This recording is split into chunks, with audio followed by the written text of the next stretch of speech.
All right. Hi, I'm here today with Joe Redner.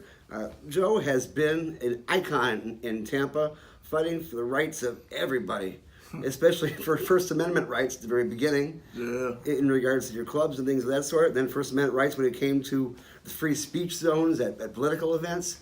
And then when his health took a turn, what was it now, 6 years ago now, when you were first diagnosed with cancer? About 7. 7 years ago, it became even more personal because there was a medicine that was working that was much better than any of the chemotherapies and things of that sort out there, and that, of course, was cannabis, but it was illegal. Not just illegal for Joe, but illegal for everybody.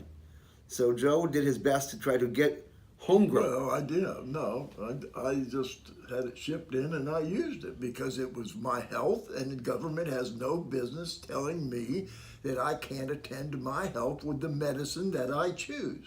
Absolutely. So I had it shipped in from California, and I would boil it and I would use it as a sedative, to kind of a sedative, or makes you relax, so that I could tolerate the chemo, the aggressive chemo that they were giving me, that you wish you were dead when you're taking it, because you just from the minute you wake up, if you do get to sleep, to the minute you go to sleep, it's like something is attacking your body continuously. You can't think of anything else.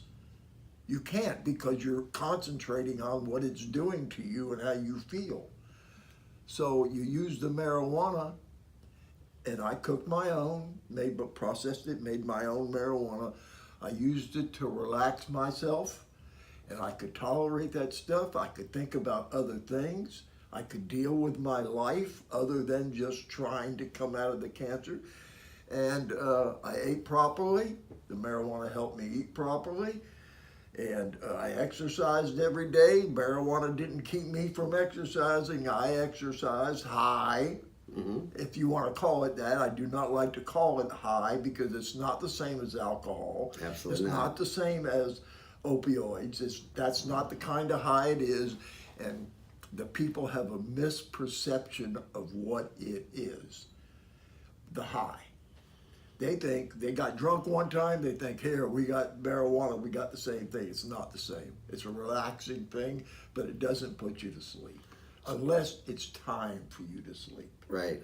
So you managed to get through the chemotherapy and not only survive it, but get into remission from a point where you were at one point in stage 4 cancer, in stage 4 lung cancer. I had stage 4 lung cancer. It had metastasized to my spine.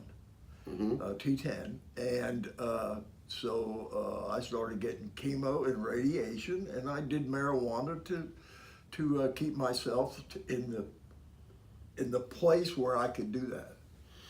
And you were at one point with a 4% chance of survival, and that Actually, I think it's stage 4 cancer patients have a 4% chance of living 5 years. Exactly. I don't know if that's true now. That was true when I was. I think they have some new treatments that they don't use chemo on some of the cancers, stage 4 lung cancers.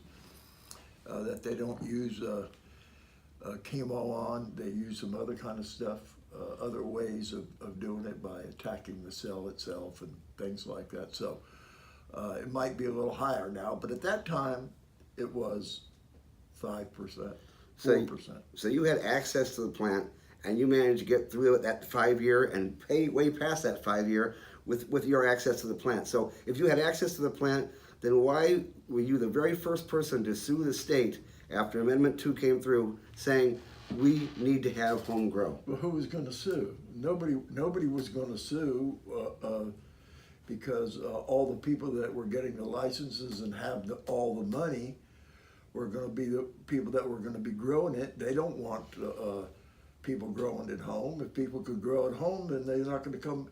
A lot of them wouldn't come and buy their product at the store. Well, that's not true anyway. But that's how the people with the money, the big people, that's how they think. What the hell was I saying? Yeah, you were suing because nobody else was going to do it. to allow home grow in the state of Florida. But you weren't just doing it for yourself because you were already getting access to it. You were doing it for the other people who couldn't afford the medicine. Yeah, I was doing it for them and for myself. Okay? And for that reason, the Crohn's Foundation here in the state of Florida, who was also looking out for those who have Crohn's, which is very treatable for this with cannabis, and for many people, they need the home grow, would like to give you this Blood, Sweat, and Tears Award for those people who have dedicated their life, Wow, this is heavy. their liberty, Wow, how can I breathe? and whatever else they Blood, have, sweat, and tears. to make certain that people have access to the medicine they need. Is this an award that's been given to other people besides me? Only great people. Okay. Well, I appreciate that, and thank you so much. Let me show it to you. It's a solid chunk of glass, isn't it? Absolutely. I like that. And, I'll put it up there with I have a few others up there. and it's for those people who have skin in the game who give even more than that. And then you definitely have done that because other people couldn't, like you said. Yeah, boy, I wish people could grow at home. I sure do now. But what I was going to say is that kind of like a breweries. That's what all the big breweries, they didn't want home breweries. Yeah. That's the same thing they said. Oh, it's going to take all our business, blah, blah, blah. And home breweries didn't even put a dent in their business. So when they finally allowed it. Well, I'll be honest with you, I tried doing a home brewery once. It doesn't come anywhere close to any of the kind of things that comes out of Cigar City or any other fantastic microbrews over here in the state of Florida. Yeah, but you want to know something? Most of the people that are brewing, the brewers that are brewing the good beer now, came from homebrew backgrounds. Mm-hmm. That they were home brewers before they started working in the craft industry with all these great different beers that they have now. And so the industry moves forward, and one day we will get home grown. We know that you won the I think case. everybody should go out and grow their own anyway. I think just go out and just grow it, and I'm not sure that if they're patients.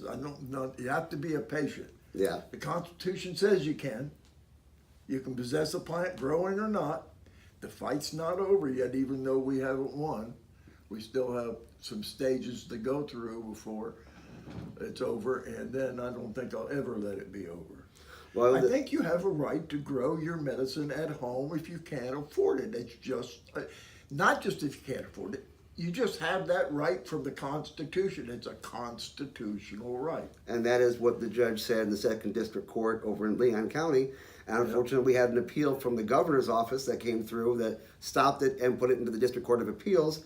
And we knew the District Court of Appeals was going to be difficult because they were a very, very conservative body and became even more conservative recently. That's by intention. The Republicans have loaded the first DCA, the District Court of Appeals, with Republican judges. And they're all very, very conservative. And that's the way they want it.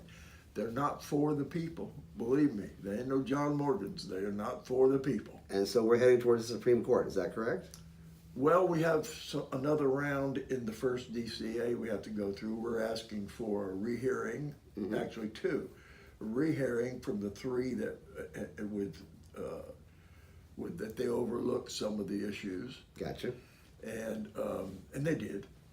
And we're going to ask for a rehearing there. We're also at the same time going to ask for a rehearing in bank. And then, of course, if we get turned down on both of those, we'll appeal to the Supreme Court of Florida. So the fight goes on. It's the same there. They're all conservatives. They were all put on by Republican governors. They're going to rule with the legislature, whatever they do, even if they're circumventing and overlooking a constitutional amendment. Our legislature, Republican legislature, thinks they have no constraints on their power. Not the Constitution, not nothing. And you know that the only way your rights are protected is by the Constitution. When a legislative body ignores the Constitution, you have no rights, and eventually they will take all your rights because there's idiots out there that have no idea. Well, the governor went ahead and got them to reverse on the smoking ban. He opened up some licenses last time. Sell. All right, well, can he do something about this? Who, the governor? The governor, yes. What for? Why would he do that? We've been up there begging him to do something about it. But can he? That's the question. Does the Well, governor have yeah, power he to step can. in? He can settle this case. Okay, Governor, if you're listening to us, this guy wants you to fix this. Yeah. The people It of Florida certainly and the can. voters want you to fix this. This is the only way he probably can change it without going to the legislature and controlling them and forcing them to do something that he might or might not be able to do. This way, he legally can settle this in court. If he's for the people and he wants people to have their medicine, even poor people, let them grow at home if they're patients. Let them grow at home. He can settle this case. That's legal. Well, for the folks who need that TCA, which is the acid form of THC, which is in the raw plant, for cancer and for the other things it serves, if everybody who needs it, Joe Redner is fighting for you, and this award is for you from the Crohn's Foundation. Congratulations, Thank Joe. you. You deserve it. Thank you so much. All righty. All right, take care, folks.